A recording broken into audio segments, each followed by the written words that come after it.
Hey guys, it's KJ from Forward Life Coaching, and I'm here today with another former NCAA athlete story of triumph. And I have to tell you, I am like super geeked. So forgive me, I just have to have that moment. I am so excited because I am going to be interviewing retired NBA player John Wallace. He played for the New York Knicks. And if you don't know anything about me, like I said, I don't necessarily know a lot about sports, but I do know the Knicks and I do know the Madison Square Garden because my dad and I used to go to the Madison Square Garden all the time. So he loved the Knicks, and I know right now he is smiling down from heaven on this interview. So I thank you so much for this opportunity, John. No, thank you, and I appreciate it. And how apropos that we're doing this interview and we're talking about the Knicks because the Knicks are back in the house. They're doing very well right now. Yes, yes, yes. And you know, I live in they're ranked either 4 or 5 right now. I Yeah, saw their four seed. Yep. 4 seed. Yeah, I saw what is it? Philly and the Nets are like 1 and 2, and then the Knicks Yeah. was 4th, right? Yeah, I know. Yep. I live in North Carolina, so I don't get the I don't get the all the games that I used all to. the New York news. Yeah, yeah. So guys, let me tell you a little about John, just in case if you don't know who he is. So John, like I said, is a retired NBA player. He is from Rochester, New York. When I think of Rochester, I think of Kodak. So I'm Yeah, dating Kodak. myself. I'm dating myself. Yeah, I was there when Noah built the ark, so I'm a little bit older. But he's from Rochester, New York, and he grew up with PAL, Police Athletic League. He used to play football, and he was a boxer. And somewhere along the lines, he grew 6 inches, and he decided he was going to do basketball. When he tried, his game was not on. So what he did was he played 10 hours a day, every single day. And then his hard work paid off. In high school, he went to Greece Athens High School. And in high school, he, a couple of things that he achieved during high school, just, a couple little things along the way, like McDonald's, he played in the McDonald's All-Star game. He was second team parade All-American. His senior year, he led his team to the championship with an unbeaten record. And also he was New York State High School Player of the Year. And is that where you won that Mr. Basketball title in high school? Yes, New York State. Yep. Okay. Yep, New York State. And then once again, like I said, that focus. Oh, I'm sorry. And today's title is focus. We're talking about focus. That focus, that energy that he put into it actually won him a scholarship at Syracuse University. And not only did it win him a scholarship at Syracuse University, listen to what he did each and every year while in school. His freshman year, he focused on, please forgive me, he focused on playing near the hoop, right? His game was so on until he received the Big East All Rookie Team Award, right? Then and then during the 4 years, he played at the Boston Shootout, and he won Hall of Fame. Was placed in the Hall of Fame every year, and he also won MVP. His sophomore year, he focused on free throws, and he won Big East All Second Team. His junior year, he focused on outside the paint, pass down low, and he was first team all Big East. And his senior year, he focused on free throws. He was all Big East first team, third all-time I said number 3. He was a third, I'm sorry. third all-time leading scorer. He had 2,000 points, 1,000 rebounds, and NCAA, the NCAA all tournament team. He started this. Oh, I'm sorry. Syracuse started the season unranked, and they made it to the championship game. Afterwards, he went to he played in the NBA. He went to the New York Knicks, 18th pick in the first round. After that, he played for several teams. He played for Isaiah Thomas saw him, right, and said, "You're coming to Toronto." So Isaiah brought him to Toronto. He played for the Toronto Raptors. Then he went back down to New York, negotiated his own contract, and then he played for several other teams. He's played overseas. He's played, please forgive me, Detroit, Phoenix, Miami. A little bit more about John. He's an actor. He's an actor. He was in please forgive me, He's Got Game. He was Lonnie. He was in Bamboozled. He played Dog. He's a TED Talk speaker. He spoke at St. Joseph's. He has a foundation. I'm sorry. He is the executive board member of the Power Forward. No, oh my God, Heavenly Productions Foundation, and he has a podcast called Power Forward with John Wallace. He's a podcaster. So I think that's just about everything, right? That's the You covered it all. Look at that. Go KJ. Go Good KJ. job. Thank you. So now it's all about you, John. Tell me, let's talk about you going up, getting to the point where you are today. You were in elementary school and you were playing for PAL. Why boxing? Why football? Well, I love boxing. It's probably my favorite sport right now today to actually watch. And probably I know the most about nuances and all that is boxing. I love the sport. Basketball was actually the last sport I kind of played. My first love is football. So coming up is all about football and boxing. And PAL, it was PAL because it was free. We didn't have a lot of money. So having the ability to play free sports was incredible. But now that I'm older, I realized what was even bigger than that was the rapport that I built with the police coming up. So, just like most kids, I was, I get in trouble, do little things, but I wouldn't get in much trouble because, the police knew me or they knew my coach or something. And all they would do is make you run extra in practice. I mean, that's literally worse than them bringing you home to your mom in a police car, was actually knowing that the next day in practice, they know you were doing something you shouldn't have been doing, and you're gonna run literally until you can't move. And that was the best deterrent for me coming up in terms of trying to stay out of trouble. And besides my mom and those real whoopings from back in the day, but my police coaches and all that really kept me focused, and I'm so grateful and thankful to the PAL program that I was a part of. Yeah. And it also probably taught you something about dialogue and communication with people of authority. Absolutely. We knew how to talk to police because, like I said, they were our coaches. So it wasn't just respecting them as a policeman, but respecting them as men. And then once you give respect, you will get respect. So that was big in everything that we were doing when I was a child. Yeah, yeah. And now I find because I'm sorry, I teach, I substitute teach. I find a lot of times that the guards are up, whether it be the policemen or the students, because they're dealing with a narrative that they hear from other people. Like, you know what? Because such and such said, don't trust the police, or because I see this in the news, don't trust the police. I don't trust the police. So, and for the policemen, it's because I've seen Johnny do this, I've seen this person do this. I don't trust the students, right? So people don't have their personal stories. What they have is other people's stories to draw from. And sometimes they can be skewed. That may not be actually what, people are thinking. I saw this amazing Procter & Gamble commercial. I think they played it during the Super Bowl, where they were talking about, they brought in different persons, and yeah. And where you would look at the image and maybe come up with a certain assumption as to what they were going to do or what their intentions were, which was completely different from what they were. And we get that from conversing with people, developing relationships, our own personal stories versus taking everybody else's stories. Absolutely.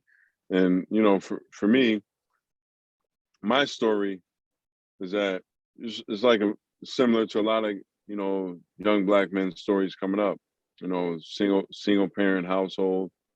My mom doing everything she had to do to make things happen and work for us, and being able to utilize the tools that she instilled in me, combined with the PAL programs I was a part of, combined with the really good schooling that I received. Because even though, like, I grew up in a part of a suburb, Reach, New York, but it was called English Village, and it was the only place within that suburb that accepted welfare, Section 8, and all that. So it was like a hood within a suburb. Wow. Wow. So, but the dichotomy, that existed was crazy, but you had to take advantage of the schooling because, you know, whether we want to admit it or not, there's just better schooling in the suburbs. There's more effort, there's more whatever you want to say in the suburb schools. So as a young Black man, I was able to take advantage of the good schooling that I got because that's how you're able to really make a change in your life and change your family's fortunes or whatever is through education. I know it sounds like a cliche, but you know it's really about educating yourself. And I know that I received a really good education starting from, you know, first grade. Yeah. Educating yourself in the classroom, but also educating yourself with regards to, I'm going to say diversity because I can't think of another word right now, but just really and truly learning about other cultures and how they exist growing up, you know, because if you do that, then once you leave high school, once you leave that secure environment, when you go to the next place, you know how to communicate with other people. You don't have, like I said, perceptions of how everybody else is going to be. You're more so, you're receptive to different things. You're receptive to different environments. I grew up in East Orange, New Jersey. I was in East Orange until I was age 10. And I was kind of smart. I don't know, something happened along the way, but growing up, I was kind of smart. And my parents put me, they wanted to skip me second grade. So my parents put me in Catholic school. And I did really well in Catholic school, but I talked a lot. So I got in trouble, You know, Sister Helen, Sister Barbara, and I think Sister Francis, they knew me very, very well. And so my parents said, you know, Kelly's still bored. So we moved to another school system, which happened to be in a town which was predominantly white, Parsippany, New Jersey.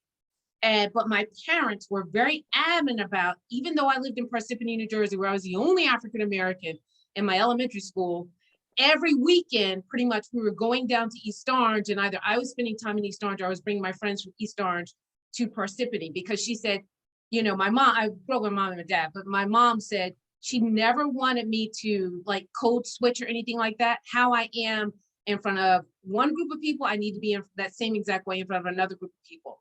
So I learned, you know, different cultures, different expectations, but I always had to be true to Kelly, if No that makes doubt. any sense. No doubt. Absolutely. No doubt. I like that. No, I'm gonna get into no doubt before we leave, right? Before in this conversation. At least one, at least one. So you're in elementary school, you're playing you're playing football, you're doing the boxing, and then something happens and you decide to try basketball. What happened? Mr. Doug Childs convinced me to try a basketball camp, and he actually paid for me to go. Wow. It was $35 a week, $70 for 2 weeks at my high school, Greece Athena. Mhm. And that I fell in love with because I sucked. So it was like, you know, wanting to get better at something. And when you're not good at something, just getting up every day and knowing that you're getting a little bit better, you know, and just chasing that, wanting to get better, you know, when you're super competitive, which I'm competitive almost to a fault, that when you're obsessed with something so much, you can really, you know, get better at whatever it is. Whether it's if you're obsessed with math, if you're obsessed with, you know, just jumping, dancing like yourself, or just whatever you're obsessed with. If you really obsess and put the work in, you will get better at it. You know, Yeah. and so that's what happened for me. It was just, you know, obsessing over basketball at you know, in age 13, and you know, putting in the work to get better at it because I was tired of being bigger than everyone, but not better than everyone. So really 10 hours a day, rain, snow, tell the truth. Yeah, I'm from upstate. We don't, you know, weather. We're used to all 4 seasons, so inclement weather just meant I had to put extra arc on my shot. No, it wasn't just like sometimes I have friends out there. We'd be playing ball, and you know, you'd be playing with the gloves on until it was like game point. Then you would take the gloves off. You know, in the winter, and you had to pound the ball because it barely bounced. Wow. And the people out there who played in the wintertime can attest to that. That ball is hard to dribble and your hands are numb, but you know, when you love it, you love it. So like I told you, I'm from New Jersey, but I went to UNC Chapel Hill, and I remember my freshman year, there was like 2 inches of snow on the ground, 2, 3 inches of snow on the ground, and they canceled class. right? And I was like, why do they cancel class? Because they didn't have the snow removal equipment. So the ground would ice, and the students could fall on the stairs and get injured and that kind of stuff, lawsuits, blah, blah, blah, blah, blah, blah. But the bottom line is, so when we talk about cold and we talk about snow, tell us what cold and snow looks like in Rochester. Well, you're talking about 4 or 5 feet of snow sometimes. You know, and it's great as a kid. Sledding. There's a thing called skeeching where you used to hang on the back of a car or a bus while they're driving, and you got your shoes on, and it sounds dangerous, but it's really fun. I know it's hard for you to understand, but it's really fun. Skeeching was really fun. Hanging on the back of a bus or a car. Sometimes people let you hang on their car. Sometimes you had to sneak on, Uh-huh. but it was really fun. But it's definitely an upstate, wintry thing. It's because you got so much snow and ice packed on the ground, so you're just gonna slide anyways. So it's fun. It's a little dangerous, but it's fun. Oh yeah, dangerous. Like, I've got a coordinate. I might be the one that slides underneath. So I don't know, but it sounds really cool. You know what? I'm all for trying anything once. So No doubt. No doubt. gotta remember that skeeching. Gotta put that in my bucket list. I don't know if you want to try that right now. That's something you want to do when you're like 10, 11, 12. Yeah, I'm a kid at heart. That's why that's why I dance. So the funniest thing is, I told you I substitute teach. Well, I spent 3 years just trying to really and truly understand about like why kids weren't ready. I'd always heard what other people said, but I wanted to hear from kids and learn from kids. And the funniest thing was the way that I motivated my kids to do their work for each class is at the end of class, if every single person in the class finished their work, then I would give them 10 minutes and they could spend 10 minutes on their phone, or they could do 10 minutes TikTok. So they were doing a TikTok and I was in the background, like doing the same dance. And they're like, Miss Jones, you can dance? I was like, of course. And so they're like, come dance with us. So I am in a lot of student TikTok videos. I'll tell you that. Okay. I never had a TikTok account, but you could probably find me in some in North Carolina. So yeah, I am a kid at heart. And if there's an opportunity to put on some boots and go skeeching and I get to Rochester, I will be the one in the boots skeeching. Trust me. So all right, look forward to that. yeah, I might get a race you with a skeech after I catch on. So you're starting to do this basketball thing. You're doing the 10 hours. You're starting to really, really love the sport. When did you say, I got this? I think I can really do something with this. 11th grade. That's when my game really grew exponentially at that point, and I knew I was definitely going to go to college. So when you have that kind of confidence, and you're going to go to college for free at that point, it really, really, just puts your mind at ease. It alleviates a lot of whatever might be going on, in terms of schooling, because you're going to college for free. It just matter what school you're going to pick. Where was Alvin Mobley at this time? Alvin Mobley's already at Virginia Commonwealth, VCU. That was my guy. He from 8th grade, 9th grade, 10th grade, he probably beat me 1,800 to 2,000 times consecutively, one-on-one. I never won. And then I finally beat him my junior year. But he was really, really good. Alvin Mobley, he's a great player. Awesome. So you're playing basketball, it's your junior year, and you're thinking, I could probably go to college. Where are you thinking about going? What's standing out? Well, I've always loved Syracuse, but and early on I loved Providence. Rick Barnes and my man Fran Fraschilla were the coaches there, so I liked them a lot. But it was just hard to overcome Syracuse. I've always loved the Cuse. And it was just hard to pass up something so close, the proximity, being close to my mom, my family, and everything. So Syracuse was the perfect and still the best fit for me. So the first time you go to Syracuse, right, and you have the game, and you look up in the stands or you look somewhere out in the field, the stand, stadium, whatever, and you see your mom, what are your thoughts? Just like high school. So it was just a comfort level there. She was at, my games in high school just like in college. So it was just familiarity. It just makes it easy, and you always, you always make eye contact with your mom. She got there safe, everything's good. Now you can focus on the game. Wow. Wow. Now, would she get there a little bit earlier so that you could see her, or did she only get there?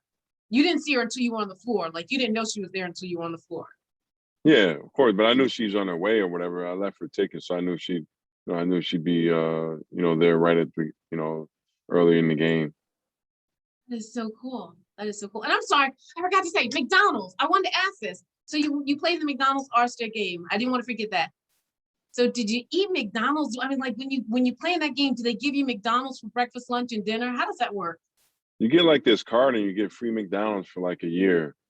At least that's how it used to be. That was back in 1992. But so yeah, I basically had free McDonald's for a year. That's actually when I used to eat McDonald's. So I utilized that card often back then, but I haven't had McDonald's in years. Did you want McDonald's? Or was it one sandwich per day? Where back then? Yeah. Oh, I used to crush it. Really? Yeah, absolutely. So if you wanted to go on a cheap date, you say, you just tell her, I'll take you to McDonald's. I wasn't that cheap. I like you. I'm gonna take you to McDonald's. I'm just kidding. So you're in college. What was college like to you? I mean, was it a big transition from high school to college? Read my lips. College was the greatest time ever. College was incredible, man, especially at Syracuse, a great party school, good times. I do a lot of business with a lot of my Syracuse guys to this day. So for me, I couldn't have picked a better place for what I'm doing now today in my life, what I was doing then in my life, and what I've done all in between. I love Syracuse, and I have no regrets. If I could do it over again 10 times over, I would do it. Syracuse, there's just no better experience for me. Well, I would say Carolina was the best experience for me. So I say go here. Huh? That's because you never been to Syracuse. I have been to Syracuse. I have been to Syracuse. You guys were shut down from an inch of snow. That was like party time for us. I have been to Syracuse. My friend David, he tricked me. So my friend David Watkins, I graduated before him. I don't know if I graduated the same year and I graduated a couple of days earlier before him or something like that. But no, I think I graduated a year before David. So anyway, David said, Kelly, come pick me up. So I'm thinking I'm in Parsippany, New Jersey, and New York is 45 minutes away. It's Manhattan. We go to Manhattan all the time. So I said, okay, yeah, David, I'll pick you up, no problem. And then I realized we're going to Syracuse, which is, hours away. And I'm picking him up in my little bitty Mitsubishi Eclipse. So we had to pack up all his stuff. And I brought my friend Kyle. So it's the three of us in my car packing up everything we could pack into my Mitsubishi Eclipse. And David was a talker like me. So we had to go from dorm to dorm to dorm to dorm to say goodbye to everybody. So I did go up to Syracuse. It is way up. Okay. No doubt. There's a lot of orange. Absolutely. We bleed orange up here. A lot of orange. Beautiful campus. David, he ranted and raved about what an amazing experience he had at Syracuse. David, unfortunately, is deceased now, but he loved that school inside out. Yeah, he was my buddy. He was my buddy. So while at school, I wanted to ask you this. Part of the reason why I'm doing this is because they found that the anxiety level for athletes is 150% higher than their peers. This was a recent NCAA survey. There's a lot more pressures put on them and, just greater expectations. during your time at Syracuse, did you face any stressors? Did you face any opportunities for um, any unexpected opportunities while there? Well, no, I had a child. So my oldest son was born at the end of my freshman year. I wouldn't call it wasn't a stressor. It wasn't, I never had anxiety or anything like that. So I'm not trying to make people who have dealt with that, not trying to make light of it. But for me, just having a son in school was tough. But it also was the extra incentive that I needed to overcome, some of the adversities I was, facing, whether it's on or off the court. Just having that kind of drive and that incentive in the back of your mind, knowing that you're doing it for more than yourself, it helps everything. So for me, having a son, yeah, it was tough, but I needed it too. It helped me focus and get and maturing and get on the right path and get do what I had to do while I was at school. How did it help you with communication or dialogue to your teammates, your coach, etc.? I mean, did you tell your coach when you found out that you were about to have a child, or? Well, my coach knew, and basically, you have a platform at Syracuse to change your life if you want, and that's on you. It's up to you every single day to put in the work to try to make that change happen. That's coach. That's like as blunt as you can put it. He's like, if you want to change your life, you have a platform up here to literally change your life, and it's up to you to take advantage of that. And I did. Wow. So you got a lot of support from your team. Ton of support. Ton of support. Even as far as my senior year, having an off-campus apartment, because at that point, obviously, my son was a couple years old, so it was easier to have an off-campus apartment and everything. So yeah, the school went above and beyond to accommodate me and my son and my son's mom, who I was with at the time. Wow. So now you're looking up in the stands and you're seeing your mom, you're seeing your son, you're seeing, even more support. Oh yeah, absolutely, and more reasons to kick someone's butt out there on the court. So you were kicking butt because, like I said, every year you won awards. You won major awards. And so your senior year, you're winning these awards and you realize that it's nearing time for the draft. Did you have any teams in mind that you might go to? Were you thinking in the back of your head anything? No, actually, when you get to that point, you just want to get to the NBA. You don't care which team. You really don't. You're just so happy and ecstatic to be in a position to be drafted. So you don't get to that point and be like, I want to play for this team. You just want to get to the league and prove that you belong. Yeah. So what was the draft like? Draft was, man, just so incredible. Just hearing your name, being a part of that experience, being one of those few people on earth that get a chance to shake the commissioner's hand when you hear your name being called, changing your family's fortunes literally instantaneously, and all that comes with that. It just comment all the hard work you put in, all the commitment you put in, the discipline, the dedication, all those years, and all that night it comes out. And everyone I know, you kind of get emotional because you realize how hard that journey was to get there, and you made it. A little story. My cousin was in the draft. His name's Reuben Brown, and he played for Buffalo Bills, right? Yeah, And the so, lineman. yes. And so my dad and his dad grew up together. So my dad and his dad grew up kind of like brothers, like very, very close together. But I didn't really know Reuben. I met his brother Cornell. So we go to Madison Square Garden. I'm a little pushy. We go to Madison Square Garden, and I said, I need to get up there for my cousin Reuben Jones, right? Because my last name is Jones.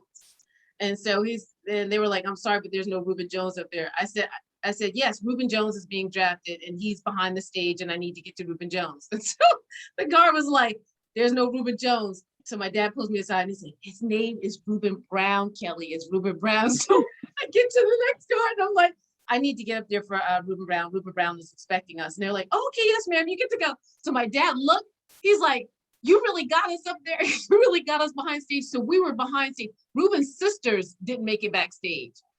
So Wow. I was backstage. And when we were back there, the only thing that I remember is I think Keyshawn went first. And Warren Sapp was behind stage. And Warren went before Reuben. I think Warren went number 10 to Miami. That was 96. Yeah. That was a 96 draft. Yeah. And I just remember Warren Sapp crying when he was selected. And I started crying too. All that hard work. It's just so beautiful. Because the phone would ring. Did that happen with you? The phone would ring and they would say, can I speak to such and such? Now the NFL draft and the NBA draft are a little bit different. Oh, okay. Okay. For the NBA draft, they just kind of bring the cameras over to your table and you know you're about to get drafted. There's no phone call. So you don't have any discussion with the team or anything like that? They just say it's the Nah, New York Knicks different. and they bring the cameras over to the table? Yeah, it's different. Yeah, NBA draft is a little different. Where were you looking when they brought the cameras over to the table? Were you looking like ready? Like, of course. Looking at my mom, gave her a kiss and then stood up. wow. Wow. Did you cry? Did she cry? We all cried. Wow. Absolutely. Love that. I love that. See, that's what I'm saying. That's what it's all about. That's what it was all about. I like that. So you go to New York. Had you been to New York before? Had you been to Manhattan in the Garden? Of course. Yeah, when you play at Syracuse, we play St. John's twice a year, once in the Garden, and then you got the Big East tournament in the Garden every year. So we were in the Garden a lot. So you're in Manhattan. What are you thinking? I'm finally here. I'm about to prove that I belong. That it was just it's just I love the city of New York. So to be there with New Yorkers and playing ball was everything for me, and I loved it. Yeah, there is nothing like Manhattan. Like I remember when I was younger, one of my friends, one of my colleagues had a boat, right? And so we would always go to, we always go to the club and, you have to wait in line for 2 hours or whatever. But somehow we always got in. We never really waited for more than like 15 minutes. So there's one time we went to New York and my client or my colleague had a boat. And he's like, well, let's go on the boat and we won't have to wait. And I was like, okay, why not? Let's try it out, right? I'm anything once. We rode up on the boat and we were treated like celebrities. I was like, I want a boat.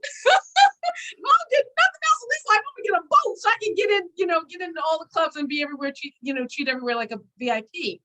And the only thing that I could think of is celebrities probably get that kind of status when they walk into a club or when they're in that environment. I mean, it was just, they treated us completely different just because we walked in on the boat. Because we, how you can pull the boat up to some of the clubs in the back. Oh yeah, trust me, I know.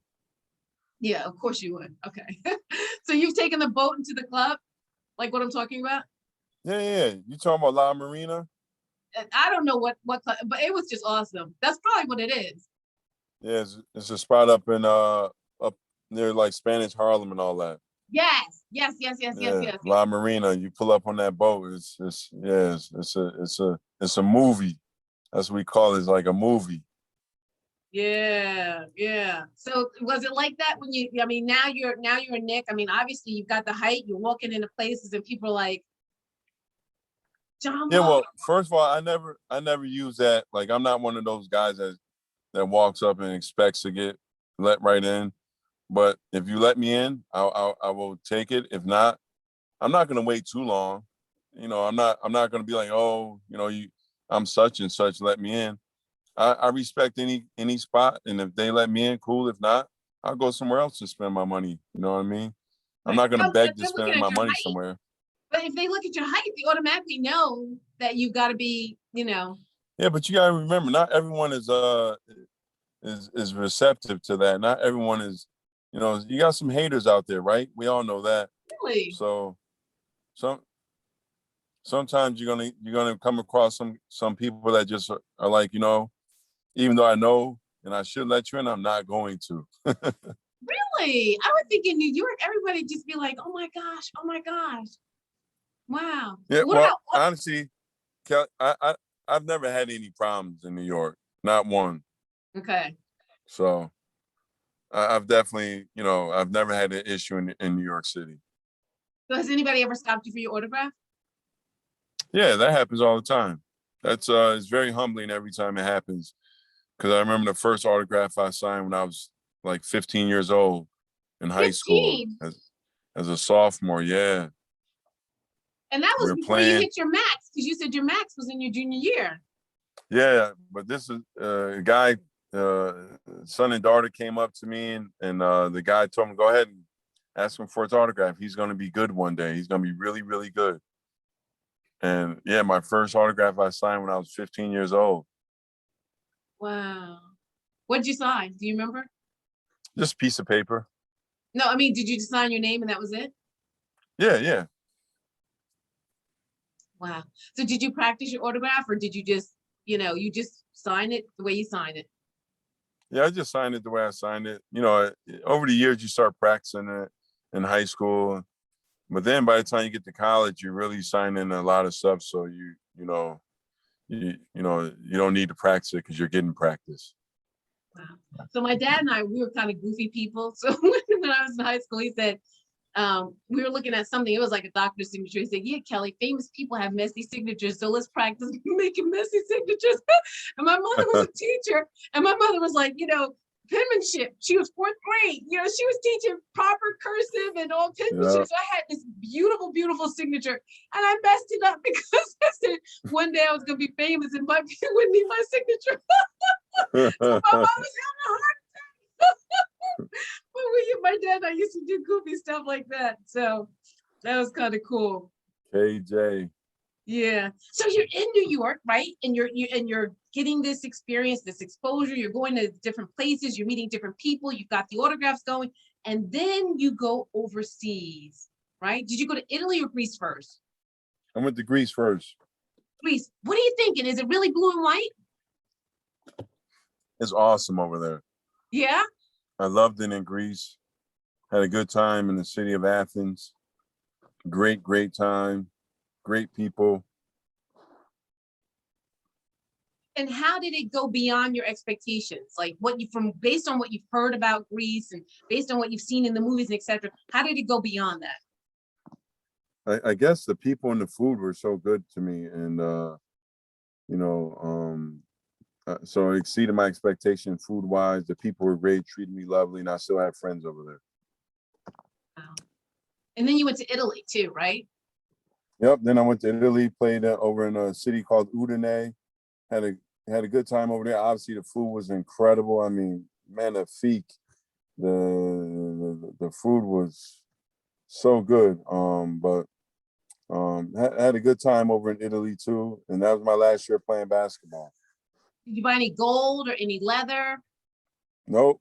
I No. don't do that. I'm not into gold, leather. I don't do none of that stuff. So no. I mean, like, what about the Italian leather shoes, Italian leather jacket? Nothing? No, I don't wear any of that stuff. Man, that was a wasted trip. No, I'm just kidding. That was a wasted trip. I got back something, man. Just so you can say, yeah, I have these original Italian leather shoes. No, I'm good. So did your son come to Italy or go to Greece? Yeah, my son was over there with me. My youngest son was right after he was born, he came over to Italy. So he was over there with me a lot. My youngest daughter wasn't born at the time. And my other kids were in school, so they couldn't, I wasn't snatching them out of school. Wow. Lots of pictures, lots of memories. Absolutely.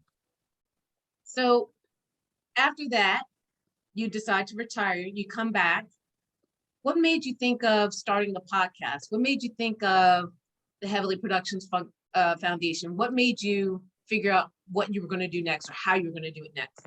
I just want to do something that was positive and giving back. And that's why I joined the board of Heavenly Productions years ago, to be a part of that. We're looking at more initiatives all over the world to give back, the backpacks and the school supplies within those backpacks. Just trying to put a smile on some kids' faces who don't have something simple as backpacks or school supplies. So just trying to do what we can in terms of our part and giving back to the youth. That's going to be obviously such an important part of our future. How do you decide who to give back to? Like, do people send in requests to you, or do We you get go out? requests, and we call certain places that we feel would be a good fit too. So if someone hears this podcast and they have a need in their community, could they contact you? Yeah, well, actually, I'm not going to be doing the podcast as much anymore, but Heavenly Productions, you can just reach out to us directly. Okay. And what is the email address or phone number or anything for Heavenly Productions? It's just a website. It's a Heavenly Productions website. You go on there. All the information is right on the Heavenly Productions website. Yeah. That logo is cool. I saw it looked like Casper the Friendly Ghost a little bit at first. And I was like, oh, this is really cool. Like it was cool because I had to look at to realize that it was a woman, right? Yeah. Is it a woman? Yeah. Yeah, I had to look Dr. Kathy Riley Fallon is the one who started Heavenly Productions. Her and her husband are just great people, so philanthropic, and just doing what they do. And I'm just happy to be they put me on their team. Wow. That is awesome. That is awesome. So do you still go to the Knicks games? Yeah, I go to Knicks games all the time. Not obviously not as much now, but I do some radio for the Knicks. So I did a couple games last month on the radio for the Knicks, and I'm just happy the Knicks are rolling right now, and I'm just for the first time in a long time we can say the Knicks are going to the playoffs this year. All right. So you hear that, Daddy? So let me ask you this: based on everything that you've experienced, and all of your success, if a young person's coming up and they are looking at, they're trying to get their skills together to get that college scholarship. They're trying to get their skills together to play basketball. Is there any words of advice that you could give them with regards to focusing? And when I think about your focusing, I want to say that that there's one thing to achieve excellence, right? Achieving excellence. You work, you achieve excellence, that's good. There's another thing called mastery. And you mastered a lot of the game, a lot of the fundamentals. So if someone is looking to up their game, what are some things that you would recommend? Well, if you, in terms of mastering your game, it comes down to that 10,000 hours of practice that's talked about in that Outliers book by Malcolm Gladwell, right? So within that book, it talks about everyone that's a master at something, they put in at least 10,000 hours of practice. I definitely put in 10,000 hours of practice. Everyone in the NBA, most professional athletes all put in at least 10,000 hours of practice.